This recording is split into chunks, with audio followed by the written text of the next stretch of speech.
If you are sick, अगर कोई बीमार है, call on to his office of a healer. उसके उस दफ्तर को पुकारें जो चंगा करता Say, है। Jesus, कहें, यीशु, you are my healer. तू मेरा चंगा You करता are my है। Jehovah Rapha. तू मेरा यहोवा You are राफा my है। doctor. तू मेरा डॉक्टर है। Jesus, Yeshu, you are my healer. तू मेरा चंगा You करता are है। my healer. तू मेरा चंगा करता है। Jesus, Yeshu, there is no sickness that you cannot heal. कोई बीमारी ऐसी नहीं जिसको चंगा नहीं कर Jesus, सकते। you bore stripes on your back यीशु, आपने for my मेरी healing. अपनी पीठ पे पड़े थे। Jesus, Yeshu, you are my healer. आप मेरे चंगा करता हो। Jesus, Yeshu, you are my healer. आप मेरे चंगा करता हो। Jesus, Yeshu, you are my आप healer. मेरे चंगा करता हो।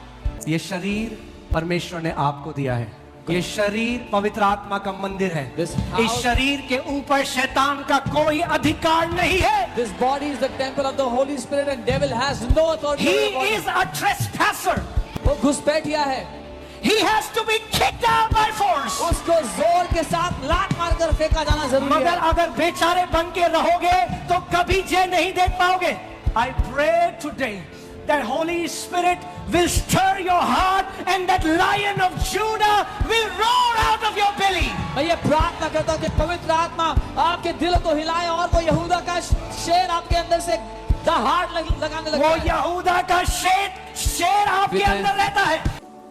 मैं आपको क्या कह रहा था, ये मैसेज मेन उन लोगों के लिए है जिनको डॉक्टर ने बहुत कम समय दिया है। I am teaching you something that will 100% break the power of devil over your life.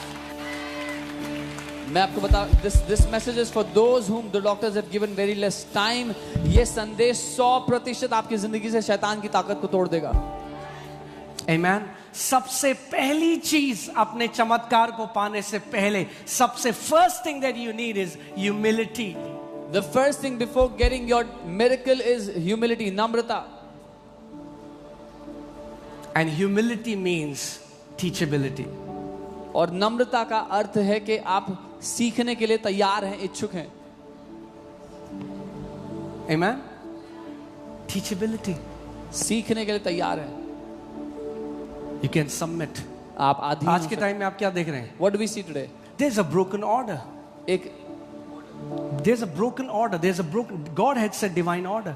परमेश्वर ने एक अलौकिक क्रम ठहराया था जो टूटा हुआ है अभी। Jesus, the head of every family. यीशु हर परिवार का सर है। Then man, the head of that family. फिर पुरुष जो उस परिवार का सर है। Then the wife. What do you see पत्नी। today?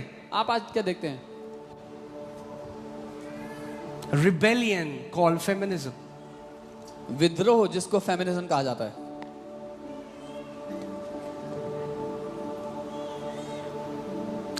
Rebellion in kids not able to submit to God, not able to submit to their parents. बच्चों में विद्रोह जो अपने माँ बाप के अधीन नहीं हो सकते। Rebellion in church members when they cannot submit to their leaders. It's the same spirit which started in heaven when Lucifer rebelled against God, and it trickles down to every relationship. कलीसिया में सदस्य जो अपने अगुओं के अधीन नहीं हो सकते, ये वही आत्मा है जो शैतान के द्वारा शुरू हुई थी विद्रोह करने की और सब में आ रही। Amen. Paul tells Timothy, command those who are rich in the church not to think haughty, not to think haughtily, not to be pride or arrogant because they have more money. पौलुस तिमोथी से कहते हैं कि जो कलीसिया में धनवान है उनको आदेश दो कि वो घमंडी ना हो उस पैसे के कारण जो उनके पास है। Amen. The first thing is submission. Do पहली you know बात, every family will become beautiful where a wife submits to husband, the husband submits to Jesus, the kids submit to mom and dad. It will be heaven on earth. That will be a beautiful family. हर एक परिवार खूबसूरत होगा जहां पर पत्नी अपने पति के अधीन समर्पित हो, वो पति प्रभु यीशु के अधीन समर्पित हो और उस घर के बच्चे अपने माता पिता के अधीन समर्पित अच्छा, हो। तो क्या पत्नी पति की पांव की जूती है? That is what your twisted mind is saying, what the scripture has not said. ये है जो आपके उस बिगड़े हुए मन ने बोला है, जो वचन ने नहीं बोला है। Jesus submitted to father. क्या वो पिता के पांव की जूती है?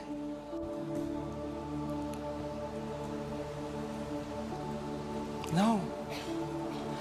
Hear this carefully. I don't know why I'm saying this today. ध्यान से सुनना। मगर वो घर जहां पे पत्नी हेड बनना चाहती है, वो नरक होती है वो परिवार।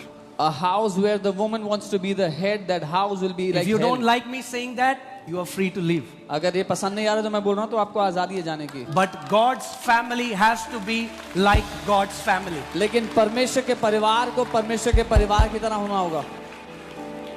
Amen. Hallelujah.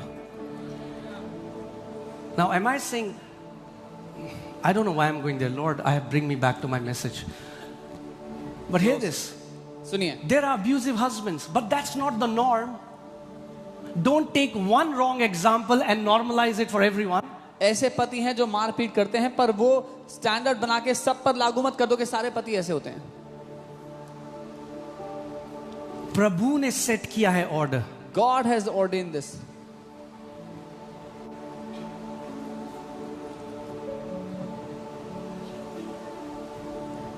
Amen. Submission is beautiful. समर्पण खूबसूरत है. There is protection in submission. समर्पण में सुरक्षा है. एक पत्नी जब अपने पति के साथ जाती है ना, कोई फालतू आंख नहीं उठाता, क्योंकि उन्हें पता है इसके ऊपर इसका पति है. When a woman goes with her husband, nobody will point a finger or look at her because they know her husband is there with her. You don't know. Some of you would know what happens to those women who are single moms. The world, how they want to devour them and tear them apart. क्या होता है उनका जो single moms है, कैसे दुनिया उनको फाड़ खाना चाहती है. Because there is no covering over them. क्योंकि कोई कवरिंग नहीं है उनके ऊपर. Submission is God's idea. अधीनता परमेश्वर का आइडिया है. Jesus, even though he was equal with God, yet he humbled himself and became of no reputation and submitted to God the Father. यीशु हालांकि परमेश्वर के बराबर होते हुए उसने अपने आप को अधीन कर दिया, परमेश्वर के अधीन समर्पित कर दिया. I don't know, I cannot sugarcoat these words. If you cannot submit in your life, you are prideful and arrogant. मैं सीधे कहूंगा, अगर अपनी जिंदगी में आप समर्पित नहीं हो सकते तो आप घमंडी हो, अहंकारी हो. And God resists the proud. और परमेश्वर घमंडियों का विरोध करता है. Hallelujah. Simple. Tell me one thing. I want to ask you this question. एक सवाल करता हूं. Is God love and graceful? Why did he kick Satan out of heaven? क्या परमेश्वर प्रेमी है, अनुग्रह से भरा है? तो उसने शैतान को लात मार के क्यों फेंक दिया वहां से? Isn't he love? क्या वो प्रेम नहीं है?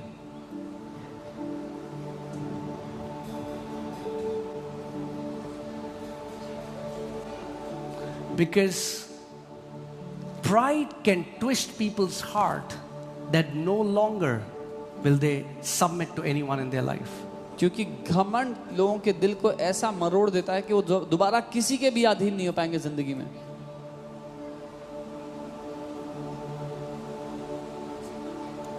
Amen. All right. Woo, glory. I'm telling you, humility is so beautiful. नम्रता बहुत खूबसूरत है. Amen.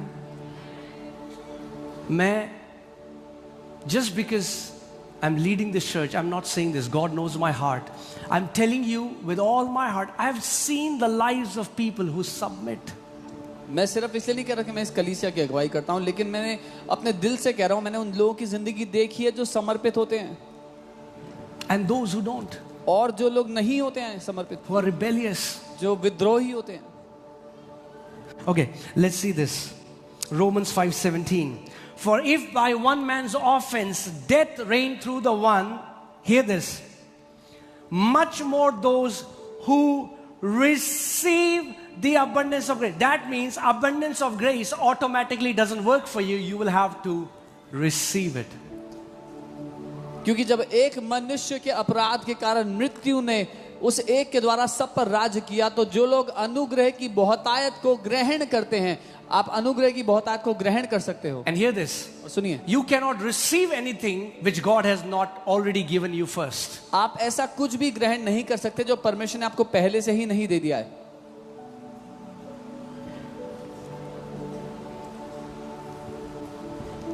But God gives more grace to the humble. humble. लेकिन परमेश्वर और ज्यादा अनुग्रह नम्र लोगों को देता A prideful man cannot receive abundance of grace, as simple as that. है। एक घमंडी व्यक्ति अनुग्रह की बहुतायत को नहीं पाएगा। सिंपल सी साधारण सी बात है। If you have another sign of a prideful person is if you have an opinion about anyone and everything except yourself, you are under the spirit of pride. एक और चिन्ह है घमंडी लोगों का, उनकी हर एक चीज के बारे में, हर एक व्यक्ति के बारे में कुछ ना कुछ राय है अपने को छोड़ के।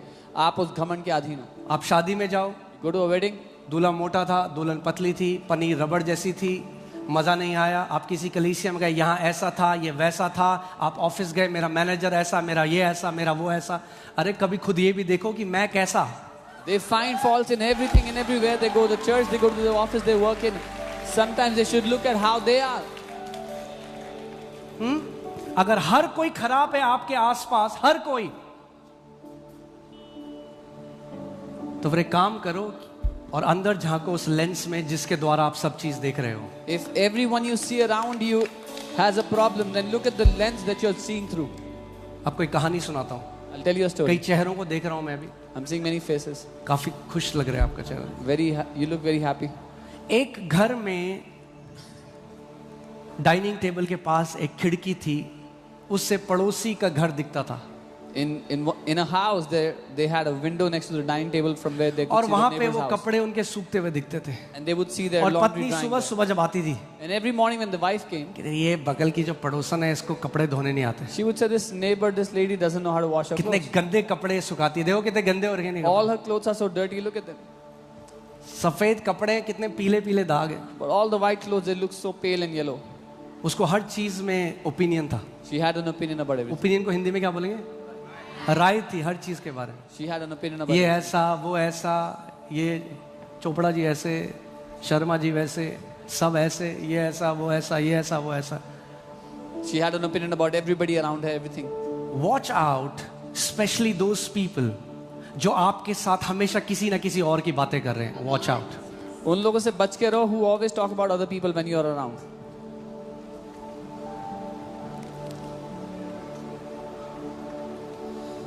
और एक दिन वो सुबह आई और अपने पति को बोला, ओह चलो फाइनली इसको कपड़े धोने आ गए, आज देखो कपड़े कितने व्हाइट हैं। So one morning she came and she said, now she knows how to wash clothes. Look at the white clothes now. उसके पति ने कहा, आज मैंने अपने शीशे साफ करे हैं। The husband said, today I have cleaned the window panes. I have cleaned the glasses. वो कपड़े तो साफ ही थे हमेशा से, Her clothes मगर were- जिस शीशे से वो देख रही थी वो गंदा है।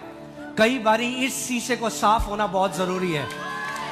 The clothes that she was drying were always clean, but the window panes were dirty, and sometimes this glass, this lens has to be cleansed.